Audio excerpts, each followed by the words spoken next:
These are heel protectors. Depending on which country you live in, you may also call it heel guards, heel taps, or heel plates. No matter what you call them, they do the same thing, to double or triple the life of your shoes. I'm not exaggerating.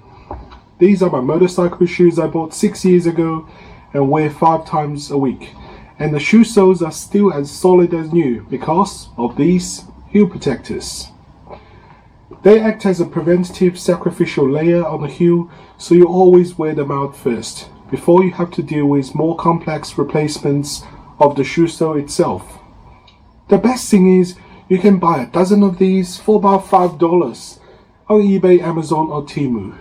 If you know how to put them on correctly, they can save you hundreds buying new shoes.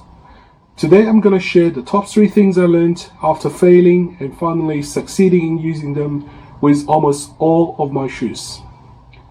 Now, if you're new here, let me ask you this. Is it just me, or do you also think affordable shoes nowadays barely last a year? And let's be honest, who bothers with shoe repairs when a new pair of shoes costs about the same? Well, I've researched and found you don't have to be a professional shoemaker or craftsman to repair shoes. In fact, I extended the life of my shoes with minimum cost and tools in my own garage.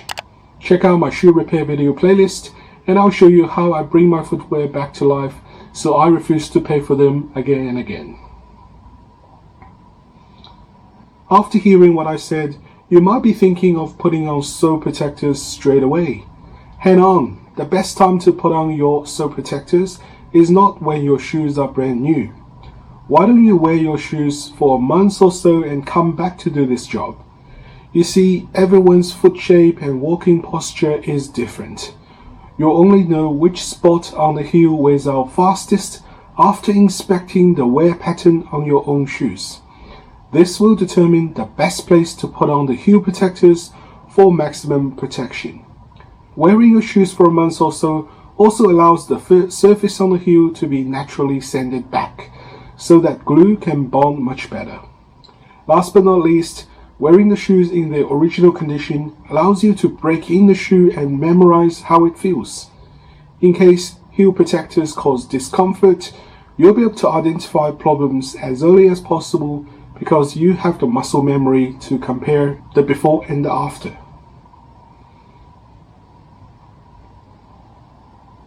Before rushing in to cut out the brand new heel protectors and put them on glue, consider spending some effort in surface preparation. If you don't, I'm sorry to say, the patch will fall off in a few weeks. Let me show you what I did. This is a piece of heel protector falling off from my own shoes. You can see the glue has completely separated from the protector, and if you look closer, despite my effort to score the surface with a rasp, the surface looks shiny in most spots. Glue simply doesn't bond with this shiny, smooth surface. My theory is that heel protectors are made in molds in the factory they came from. To release the heel protectors from the mold itself, a slippery mold release agent was used to prevent the rubber from sticking to the mold. This chemical left on the surface of the shoe protector is the worst enemy of our shoe glues. To avoid mistakes I made, it's best to sand the shiny surface back with a 220 grit sandpaper until you see the matte rubber material inside. Then we can use a rasp to score the surface, make it rougher for the glue to bond onto. Nobody likes the heel protector to look like a piece of gum stuck on their shoe soles. Luckily, there are a few tricks to conceal them. You can buy a few heel protectors in different colors so they blend in better with the color of your shoe sole. Also, a mistake I made was to put them near the edge of the sole. They became very easily spotted because of the contour of the protector don't always match that of your heels. My aha moment was when I saw the photo of these very classy Dynite shoe soles. They have a built-in heel protector bump recessed from the edge of the heel. From that moment onwards, I always glue my heel protector in the position, and they are much less visible for the pedestrians on the street. I hope you believe it as much as I do that heel protectors are really the best bang for your buck preventative shoe repair job anyone can do at home. If you're wondering why I haven't shown you the best glue to use, the process to put them on, that's because I already did that in other videos. Follow the link on the corner of the screen now and below to watch my shoe repair playlist that explains it all.